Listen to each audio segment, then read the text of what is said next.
Nada sa baha nga mugna sa bagyong Verbena ang usa ka lalaki sa La Libertad, Negros Oriental.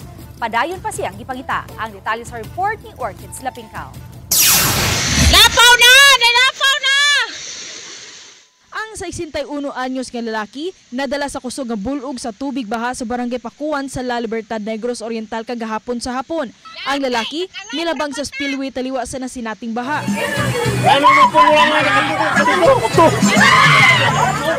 Wala man makuha sa kamera, apan madungog ang syagit sa iyang anak nga babayi, dihang nakita ang naitabo sa iyang amahan. Misuway pa sa pagtabang ang mga tao nga naa dito, apan pakya sila sa pag-rescue sa biktima. Mitabang sa pagpangita sa biktima karong buntag ang mga rescuer sa barangay.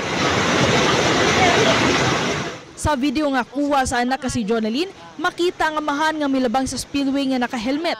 May pipila ka mga tao nga milabang usab sa spillway. Wala magtuwang anak, nga sa dihang milabang na ang amahan, madala kini sa tubig. Naglao mga anak nga magitang buhi ang iyang amahan.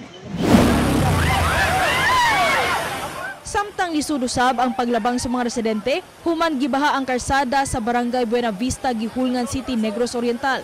Kinihuman miapaw ang spillway sa lugar. Sa drone video, makita ang kalapad sa baha sa barangay Buena Vista. May pipila ka mga balay sa sitio Bateria, barangay Poblasyon nga naabtan sa baha. Matod sa CDRMO sa Gihulngan, nagpatuman sila og preemptive evacuation apan may pipila ang wa mituman niini. Samtang dili maagian ang karsada sa Canlaon City human miawas ang spillway. Tungod niini, sub-sub ang monitoring sa LDRMO aron did-an ang planong mulabang sa spillway. Matod sa Negros Oriental PDRMO, padayong suspendido ang face-to-face classes karong adlaw. Subay sa kamanduan ni Governor Manuel Sagarbarria. Gawa sa mga essential workers, suspendido gihapon ang trabaho sa probinsya karong adlaw.